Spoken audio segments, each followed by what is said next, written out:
Hey, everybody, I'm your host, Chris Noggle, and welcome back to the show. Today, I've got an awesome guest with an unbelievable story and one hell of a real estate portfolio. So we're going to get into Todd's story in just a second, and I'm going to do a brief intro, but I'm going to let him tell the story because he can probably tell it a lot better than I can. But before we get into Todd's story, let me talk about each and every single one of you and your journeys to becoming a rebel banker. That journey starts with things like this: getting knowledge, getting educated, all that stuff that they told you should do in school that is completely useless if you don't apply the knowledge. If you just go around getting knowledge and learning and trying to pick up new things, but do nothing with that knowledge, you wasted everybody's time. So go out there and apply the knowledge that you learned today from Todd and from this episode. And I'm going to challenge you one other way. I'm going to give you something for free because I always find that people sometimes will not take action on something they learn. But if you give them something for free, they actually do something with that knowledge. So, hey, here's my newest booklet. You can get any of my books, but I'm just going to give you this one for free. This is Drifting Away from Traditional Car Buying. Teaches you how to get all the money back for every single car you ever buy, drive, and own, and you can have it for free, but you got to take action, and you got to go to chrisnoggle.com.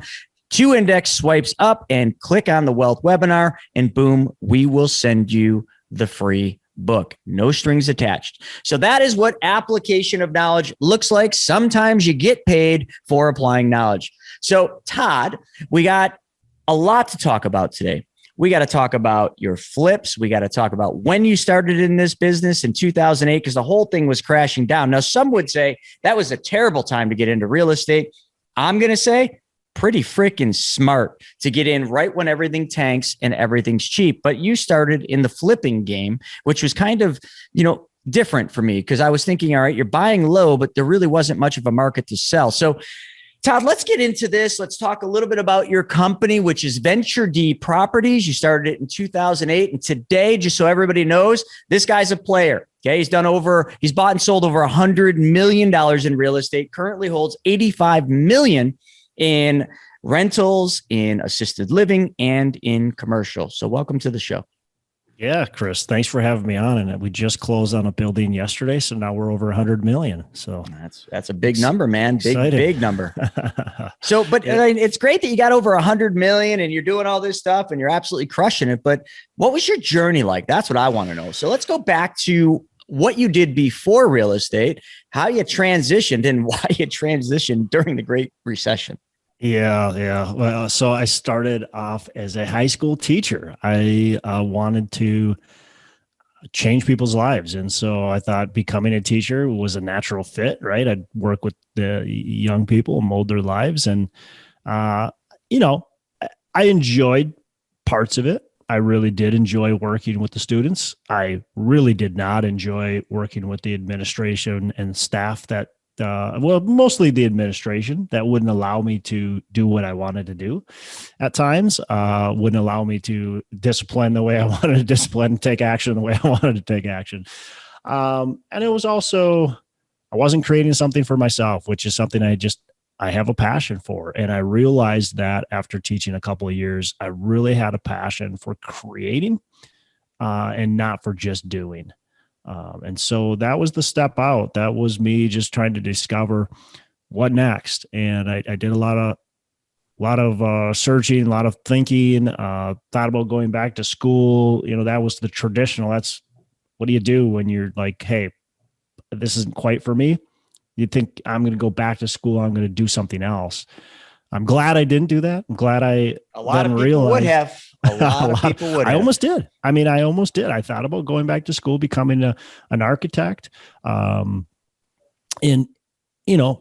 loved the construction trades. But happily, I read some books and was like, wow, this sounds amazing.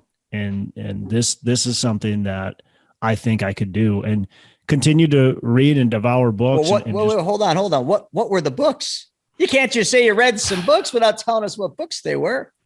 I read Kent McElroy has a book called The ABCs of Real Estate Investing. I read his book, and that was probably the one book that really made my brain go, wow, this is possible. Like we can do this with real estate. And it's basically about buying multifamily, any type of multifamily, even a fourplex. His book applies to that, up to 100, 200 unit building. Right. I read another book by Robert Allen. I can't remember the name of the book, but that one also. Just met Robert Allen at a mastermind in Las Vegas. One hell of a guy.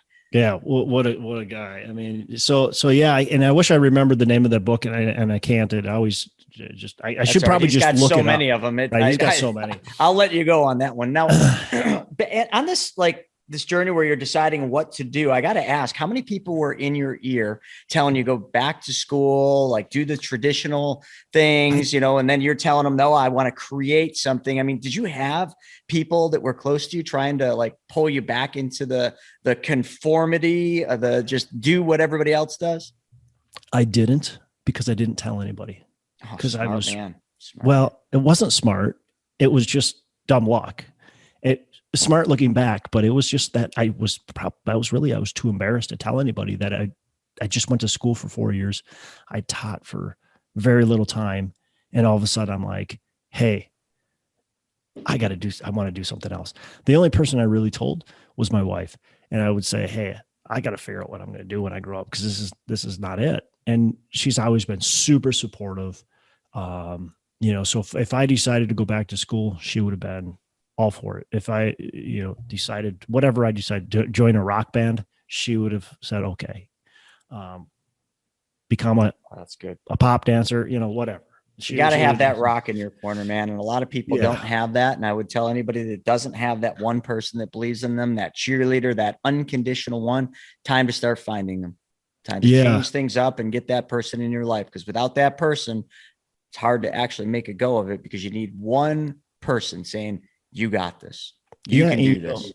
There's been, I know she's been nervous many times, and she's expressed a little bit of it, but she, for the most part, just lets it slide off and encourages me, and just allows me to go along my crazy day and do whatever I want, without putting up a fight about it. So it's been absolutely amazing to have her as being that one person I can tell and not be nervous about what she's going to say. You said something in that story and that journey that I want to talk about, and it was about creating. You talked about how you wanted to create things, and in the teacher capacity, you weren't able to do the things you wanted. You weren't able to create something that was yours and your ideas. And, it brought me back, and I got thinking about, this thing I watch all the time, and it's a YouTube video. There's a book on it too, but it's called The Strangest Secret in the World by Earl Nightingale. And I'm sure you've read that, because I know you're laughing and kind of doing that. But in that book, Earl goes on to talk about, his journey to trying to figure out between the difference between success and failure. And he does a whole bunch of stuff, but to sum it up, he comes down and says there's only one difference between people that succeed and people that fail. And that difference is creation. The people that have succeeded through all of his research and all of his studies and all of his interviews were people that created, not people that conformed. The reason 95% of the people out there will never obtain financial security or what they view as financial success is because the 95%, or 95 out of 100, according to Social Security, decided to conform to somebody's failed reality, somebody's failed dream, somebody's failed life journey. And they never went on to create. And that's why I asked you about that. Did you have people in your ear? Because a lot of times they're the people closest to us, our friends, our family, our parents, that tell us, don't do this, don't do that. That's risky. That's a scam. That will not work. And then all of a sudden, when you look at them telling you they can't do something, or you can't do something and you shouldn't do it, you have to then peel the onion and say, did you ever do this? Did you ever succeed or fail at this? The answer almost all the time will be no. They've never even tried, but because they've never tried, they've never chased their dream, they've never succeeded at their dream, they think nobody else should. And then they mask it with trying to protect you. Anyone can call it what it is, but they failed to create. And I love that you did that. You actually went where nobody else wanted to go and you started to create. So I didn't mean to take the thunder off you, but I just really resonate with that. I love it. That is so true. Yeah. If you're not going to create, if you're not going to go out there, if you're going to, teaching is doing, and again, there's like, we need great teachers. Like that's okay. But for me, it wasn't going to be going to be fulfilling because I wasn't creating. I wasn't creating something for myself, creating something for other people, truly making the difference that I wanted to make. Right. Yeah, sure. I'm positive I affected some kids' lives in a positive way, and then that's important. But I think right now with what I'm doing, I can do a lot more. Well, all right. So let's continue with your journey here. It's 2008. The entire financial system is melting down. The world is burning. The world's burning. Lehman Brothers is going bankrupt, and all these other companies are failing. Real estate investors left, right, and center are going bankrupt. And you get this brilliant idea that you're going to flip houses. Like, tell us a little bit about that. Yeah, original, brilliant idea, right? I mean, who would have thought? Everything's crashing, and I'm going to flip houses. In the one industry that is crashing more than anything else, real estate. Chris, I actually didn't set out to flip houses. I read Ken's book, Ken McElroy's book, ABCs of Real Estate. I read a couple other books like that. I read David Lindel's Multifamily Millions, and I was going to buy rental properties. That's what my goal was. I just didn't have any money. So that seemingly it was a problem. My very first property, it's crazy because I bought 3 properties kind of all at once. So I bought a property to live in for my wife and I to live in that we were going to flip while we lived in the house. Good old house hack. Good old house hack, right? It wasn't called that back then, but it was. So we bought a foreclosure. We lived in it. We renovated. We got a 403B loan or whatever it's called, 403. I don't know. It might have been a 403K. I think it was. One of those numbers and letters. But an FHA. So we only had to put like 3.5% down on the purchase plus the renovation. It was great. And then I bought a rental property, and about that rental property was, $15,000 I had to put down, maybe bought it for like $60,000. So I'd, so roughly 15 or so $1,000 down. We renovated that and started renting it. And then I continued to buy a couple other properties. So I better say this, because we didn't have much money, right? We had like $25,000 saved up, and that was mainly my wife, like, because she actually had a real job that paid money, because teaching only was paying me like $30,000 a year. So I met a banker who's like, hey, let's refinance that property. You can refinance that property. You're only in it for like $75,000. We can refinance that property. It's worth 120 to 140, and you can pull all your money out. So I did that, and then I actually refinanced it, pulled my money out. And then he's like, I'll set you up with this kind of program, basically like a bridge to perm program. Mm-hmm. So I went and bought a couple more rental properties, ran out of really credit availability. I could only qualify for 4 properties at the time. Yeah. Right. That's income ceiling. Yeah. My single family home that I was living in, and then then 3 rental properties, 2 single families and a duplex. And so what was next? Well, I want to keep on doing this business. So I partnered with a couple people, bought a couple more properties, but then I started flipping houses. So that's how I started flipping houses. It wasn't that I wanted to, it was that I had to. I didn't see any other way to continue in real estate without flipping houses. I didn't, and certainly there would have been many other ways, but that was the way I thought this is the path. So I started then flipping houses. And yeah, you're right. The world was burning down. Properties were losing value like crazy, and I was still buying them, fixing them up, and flipping them.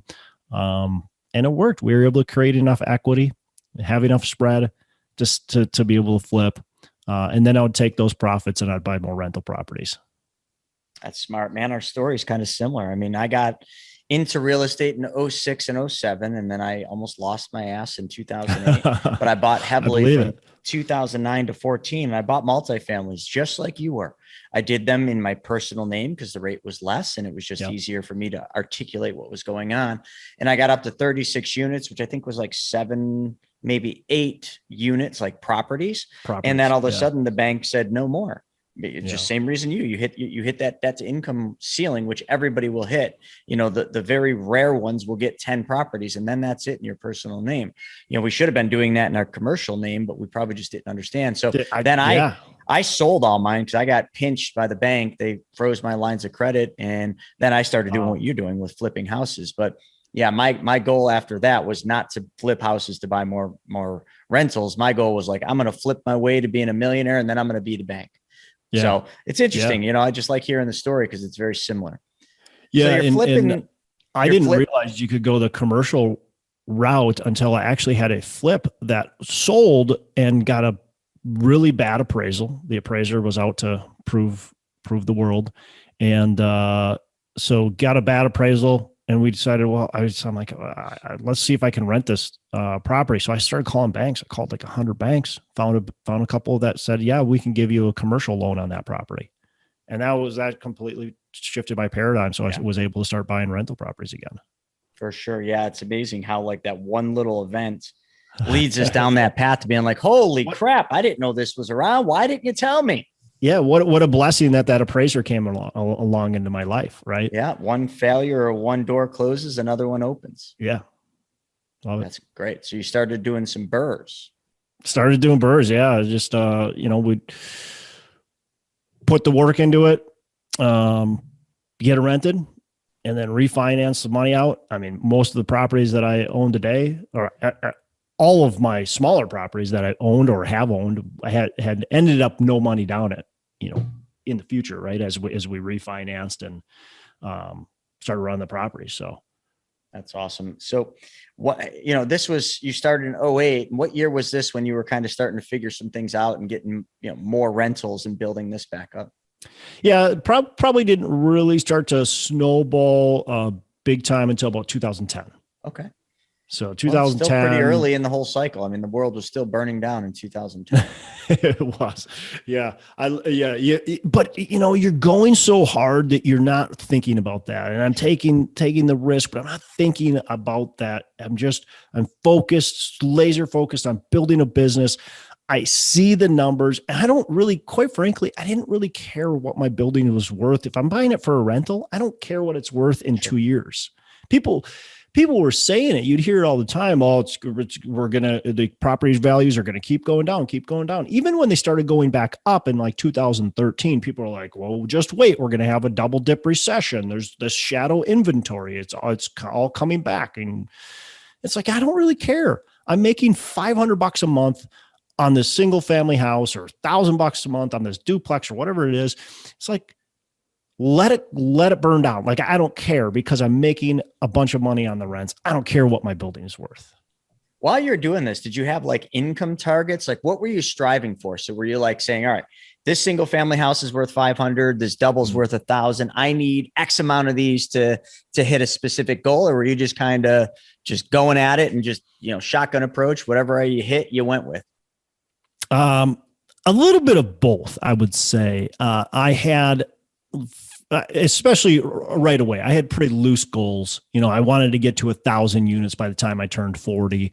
I don't know why that number was the magic number, but at that time it was fairly loose. Now, since my goals and my vision are much more defined, but yeah, I had goals, but I also just wanted to keep on buying and building my portfolio. I wanted to. I guess originally I wanted to replace my income, which was only $30,000 a year.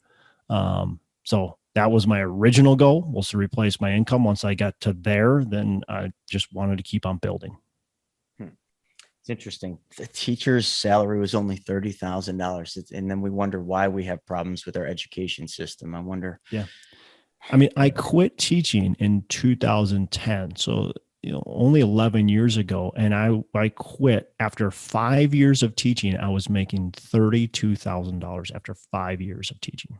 What is the attraction to be a teacher? Is it that you get summers off, but usually you don't get summers off? Well, I didn't get summers off because I needed to make more money. I know. That's why I said that, a lot of people want to be a teacher. Oh, we get summers off, but then they can't make it work and they have no money. So they have to continue to work through the summers. I mean, there's certainly that, right? But I think it just has to be a passion. Like, you have to really like teaching and working with kids. And I teach now, but I make a lot more money when I teach now. Absolutely. So I don't know. It's an interesting little dilemma I think we have with teaching, because a lot of people do get into the industry and then quit after a few years. So a lot of people, when they look at real estate, they look at it and they say, I can't do that. I don't have the resources. And, if you were making 30,000, you probably didn't have the resources unless you were like the 1% or less that actually saved everything you made, which, I find that hard to believe. So how did you get in and scale? Did you bring partners in? Did you figure private money out? Like, what was that journey like from a financial standpoint in the beginning? And then even as you started scaling up here in 2010? Yeah. I mean, I kind of, explained a little bit at the beginning. So started with about 25 grand is what my wife and I had in our bank account, really. And we used all that money to buy a couple properties. I bought a flip pretty much at that same time. And I never really mentioned that, but I bought a flip at the same time with a partner, and the partner put in all the money. And so that I realized that other people would actually put money into deals. And so that's how that was a big, other than that seed 25,000 that we had, that we were able to then snowball into a couple other properties. That was a big way I was able to continue to grow, is using private money. And I would go to people that I knew, and, just talk to them about the flip. Like, this is what I'm doing. You want to put 100 grand into this deal, and this is what you'll make. And so started doing that. We found, a handful of people that said, yeah, we'll do it. Got a couple of other people just through referrals. And so probably had like 10, 12 people that were putting seed capital in to do those flips. And that from there, then when I decided, hey, I'm going to go multifamily route, that's how I went into larger buildings. Is I told these people that were putting money into the flips, I said, hey, this is what I'm doing. I'm no longer going to flip. I'm going to start buying multifamily. This is what it looks like. Are you interested? And they all said, yeah, let's do it. Got more referrals from them, talked to other, just other random people that I've met throughout the years. And that's how I started with the multifamilies, just through the simple syndication process, which simple if you know it, complex if you don't, I guess. So basically pooling a bunch of people's money together to buy a large multifamily building. So, and that's the model today. Is the building I just closed on yesterday. It was a raise of just under $4 million. We pooled, investors' money together, and we're able to come up with that $4 million to buy that. How much equity are you in the syndications? There's lots of different ways you can syndicate. How much equity are you giving up to the investors in these syndications that you're doing? Yeah, good question. So the limited partners, who are the investors, they're taking about, and this might vary depending on the deal, but they're taking about 70% of the equity. So yeah, you're giving up a lot to get that asset under management in your portfolio. You're giving up a lot, but you're also buying a lot bigger asset. Without the investors, I wouldn't be able to buy a 200, 300, 400 unit building. Yeah, absolutely. No, the syndication model definitely allows you to scale to that bigger stuff. But, as I've always heard, I've stayed away from it. just because it is too, you're just giving too much away. But I agree, like you're really not giving too much away, because without giving that away, you wouldn't have the 30%, so it's all relative. Depends. It's all relative, and you got to decide what's right for you, right? Do you want to have investors in your lives? Because now these investors are truly in my life. Like, I have to communicate with them. I have to answer to them. I have to make sure the decisions I make are best for not only my company, but are also good for the investors, right? So I can't just worry about myself anymore. I have to worry about all the people that are investing money with me, which actually, what I would say is that's not, some people hear that and they go, wow, I don't want that. For me, it's made me a lot better investor. I'm very diligent. I'm very cautious. I think I would be not nearly as good an investor if it was all my own capital, because I treat other people's capital. I feel a lot better than my own. I look at the communication level I give my investors and the diligence we have in our financial statements, and it's really solid. Like, we're communicating every month. We're being very diligent in the financials. We're auditing all the financials. And then I look at the portfolio, the small portfolio that I still own just my 100% myself. And I don't look at the financials. I don't know the story of those properties very much, because it's just me. I only have to answer to myself. And that's funny how, and I'm sure that's very much, the story for most people when they use their own money and they got no one else involved. It's sort of just like, I don't know. I mean, you could figure it out, but they usually don't know. But when you're dealing with other people's money and putting other people in front of yourself, then all of a sudden you really give a crap, and you have to get your shit in order, in other words, because there are other people relying on you, other families relying on you. And now all of a sudden you're not in this alone. And whether that's good or bad, I kind of look at it saying, I sometimes wish people would care more about their money, and actually be prudent with it, whether it's all their money in a deal or, hey, a small portion, but that's just the reality of what it is. So Todd, what now that you've got up, you're at 85, actually you're over that now, right? You were at 85 million and now you're over that. Yep. And how much of the properties that you're doing are multifamily rentals? How much of it is the senior assisted living? Because we didn't really talk about that senior assisted living or the commercial. So can we just take a moment and just talk about that sector of your portfolio? Yeah. So I recently purchased a flex building. And so that's industrial / office. Purchased that in November. And then we've got the assisted living. The commercial, the flex is probably likely going to continue to be a pretty small portion of my portfolio. I'll do a deal kind of here and there as it makes a lot of sense, but it's not a main focus. A group brought this to me that I've gotten to know over the last several years and really liked them and wanted to do a deal with them. And they presented me a pretty good opportunity. For them, it was the ability for them to grow to a larger building than they've been able to purchase in the past. And for me, it was ability to diversify into a different asset class. So it made a lot of sense. So we'll probably continue to do a couple here and there with each other as well. The senior assisted living has really started to take off here over the last year and a half. There's a ton of opportunity in it. For those who aren't paying attention to the market, don't know much about it. It was a pretty strong market. It's always been a strong market, 90 to 95% occupancy. But COVID really, really did a number on it. And occupancy went down nationwide to about 78%. And that's just, through residents dying due to natural death, dying due to COVID, and nobody moving in because people are scared. People don't want to move their loved ones into a group home setting where they're going to be potentially infected by the staff or the other residents. So you also have the added expense of the PPE that's now definitely a necessary part of assisted living. So with that, it provided us a big opportunity. And so we started purchasing the senior assisted living about just over a year and a half ago. I suppose, year and a half ago. And that's going to be continue to be a pretty big part of the portfolio. I'd say, at least 50% of the business will be in assisted living. So just closed on 244 units of that yesterday, like I said.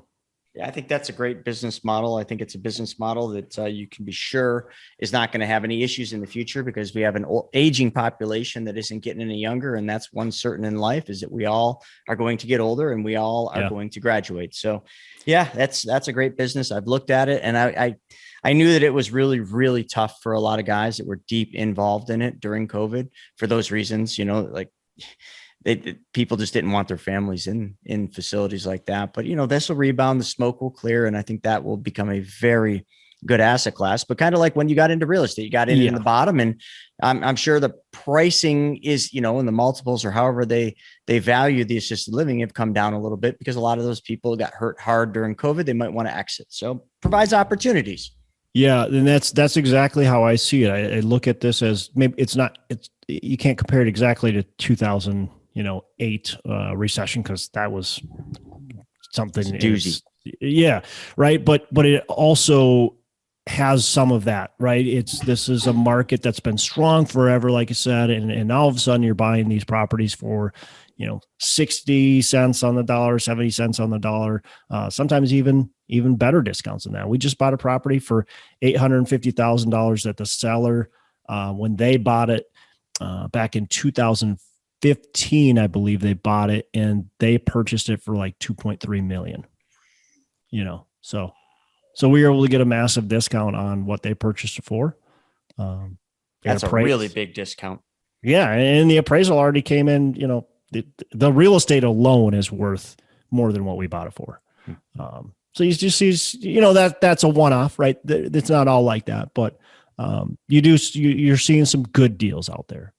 Is why we're excited about the market. And look, I mean, like you just said, people are getting older. The demographic, you look at this baby boomer generation, and it's not into assisted living yet. I mean, there's some people in it, but the average age of our incoming resident is 82 years old.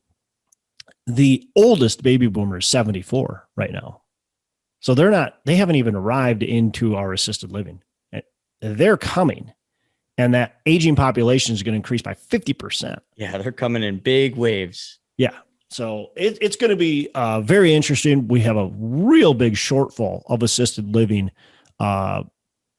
When you look at how many units are being built versus how many people are coming in, we're going to be a massive shortfall in about 10 years. So it's a long-term outlook, but I firmly believe in it. And, the other thing is it's a great business to serve people. Because there's just a lot of need in that industry. Yeah, I couldn't agree more with that. And massive industry is an understatement, because like you said, that aging baby boomer population are all going to need somewhere to go. And I don't know, man, it's going to be interesting to see how that whole thing develops and how, they fit that need. But, talking a little bit about the markets right now, things are a bit strange. Everything's in this crazy hockey stick, whether it's the stock market or whether it's crypto or real estate, everything's just in this crazy bubble. Or some people just say, oh, well, it's not a bubble. Well, you can determine what it is. What is your take on the current economic stance of where we sit, and specifically for real estate? And where do you think we're going 2022 and 2023? Man, that is a loaded question. Yeah, it's a very, very loaded question. And I'm somewhat opinionated on this one, so good luck. There's so many different theories out there, right? There's a theory that this is just going to continue to go because we've got all this printing that's happened, and we're going to see inflation go for the next 10, 20 years, whatever it is. There's also we're going to see deflation coming in because of all this money printed. So there's so many different theories out there. Quite honestly, I'm not smart enough or qualified enough to really answer the question. So here's how I'll answer it.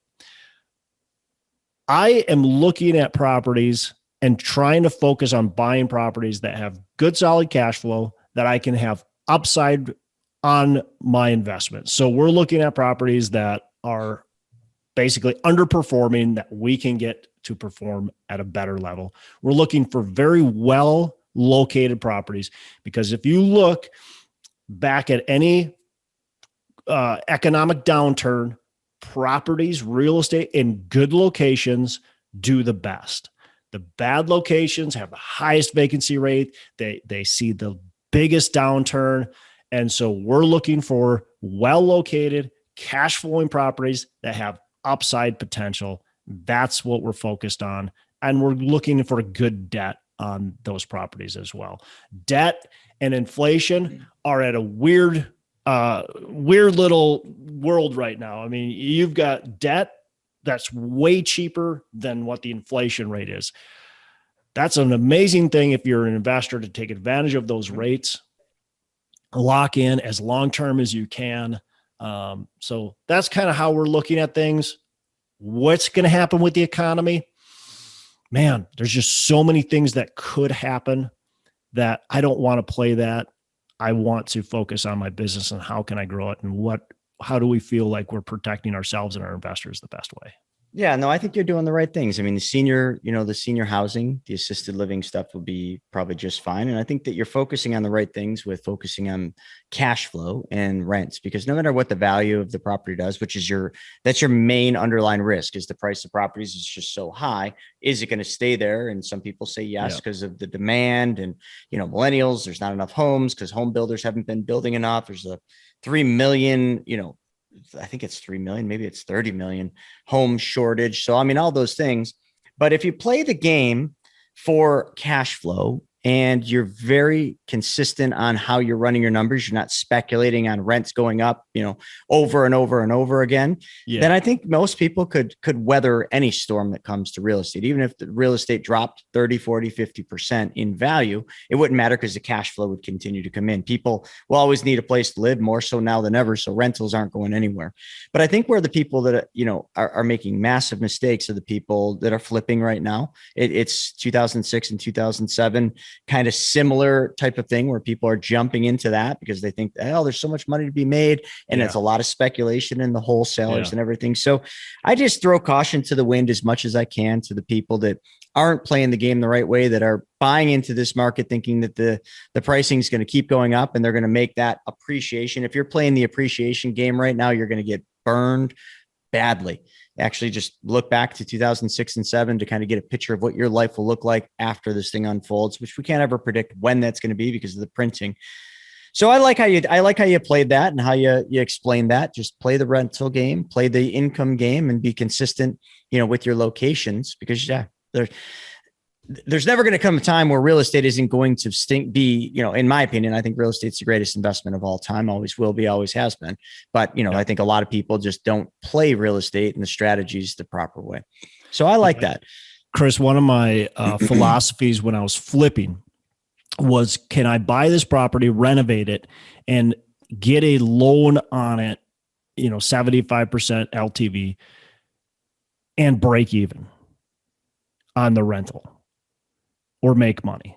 And if I can't, I don't want to buy that and try to flip it, because if I get stuck with it, that's my out. Sure. Is I keep it as a rental. And so that was my philosophy when I was flipping. I don't know if that would be possible in today's market, but that was my philosophy. That's how I did things. And was kind of when I stopped flipping, was when I could no longer buy properties and be all in to where I could rent them if I got stuck with them. That's smart. Multiple exit strategies. I like that. It's a very smart way to go. So here we are. It is December of 2021. We're doing this podcast, learning a lot. Everybody's getting some good value, but what's in store for 2022 for Venture D properties in Utah? What's the plan?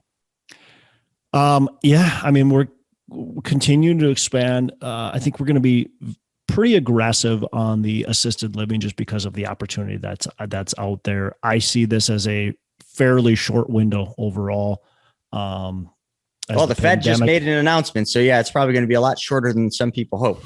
Yeah, no kidding. But yeah, I think the opportunity, I guess the opportunity of buying these properties at a discount, I think we've got another year, maybe year and a half in assisted living to be able to do that. And that might be 6 months. I don't know. So we're going to try to take advantage of the market there as much as we can. And then strategically look at multifamily as we can make the numbers work. We're under contract on a property right now, and just try to continue to buy a couple. I'm a very cautious buyer in the multifamily market right now. So I'm not going to be buying 5-6 properties. I'm probably going to be closing on, 2-3 properties. And that'll, most of the properties in multifamily that I buy are around that 150 to 250 unit range. So that's kind of where we're looking at business, at growth. One of my big focuses this year are just investor relations, trying to build that, not only build the amount of investors we have, but really strengthen the relationship with the investors that we currently have. So we're just trying to add a lot of value to them and make sure we're doing things right with our investors. So that's a big focus on 2022 as well. And on this journey we'll go back to 2008 till now, what's been your biggest internal obstacle you've had to face building up this rental portfolio and this real estate monster you've created? Man, I think it's just, limiting beliefs of myself, holding myself back, really. So I'll give you, for instance, when I was wanting to buy large multifamily, which, by the way, I wanted to buy in 2008. I just limited beliefs. I didn't know that I could. I now coach people, and I get people that haven't bought a property that go and buy a 100-unit building for their first building. So I know it's possible now. I just didn't know then that was even possible. But when I wanted to transition and start buying larger properties, finally, by the way, many, many years after I wanted to, I finally got off my butt and started buying properties, but I thought I needed to buy a 10 unit, then a 20 unit, then a 30 unit, then a 40 unit, and so on until I got to the 100-unit building. And so that was a big limiting belief of mine. And it was actually a mentor of mine that finally, I was talking to him, and I said, we were talking about somebody else, mutual acquaintance. And I said, yeah, man, hopefully soon I'll be able to get to that level and buy one of those, bigger properties. I was like, why don't you just do it now? I'm like, well, I got to buy a couple other smaller properties to kind of work my way up. He's like, why? Who told you that? And I'm like, I don't know. He's like, well, go buy one, put 100 unit under contract right now. I'm like, I can do that? Like what? Wait a second. I can do that. Yeah, you're right. Like, it was just but these limiting beliefs, it gets in your own way. I think there's so many times where you just put these handcuffs on yourself, and you can't get to the next level because for some reason somebody told you or you heard or you thought for some reason that you had to do things a certain way. Like, that's just how it has to happen because that's how everybody else does it, or that's just why? Who's telling you that? Like, stop believing it, get out of your own way. That I am my own worst enemy for sure. Yeah, I think most of us are. That's probably a very accurate statement. Yeah. That was a great explanation there. So, Todd, if people want to learn more about what you do, what your company does, your syndications, how do people find more about you? Yeah, absolutely. And I've got a podcast as well. So after they're done listening to this, they can listen to my podcast. It's called Pillars of Wealth Creation. Chris, you'll be on that as well. So listeners can hear that interview coming up. So Pillars of Wealth Creation is my podcast. And then if they want to learn more about just investing, what that looks like, it's venturedproperties.com, venturedproperties.com, or you can reach out to me through my email, which is todd@venturedproperties.com. And I'm on social media a little bit here and there, Facebook and LinkedIn, mainly those, but I'm not a big social media person.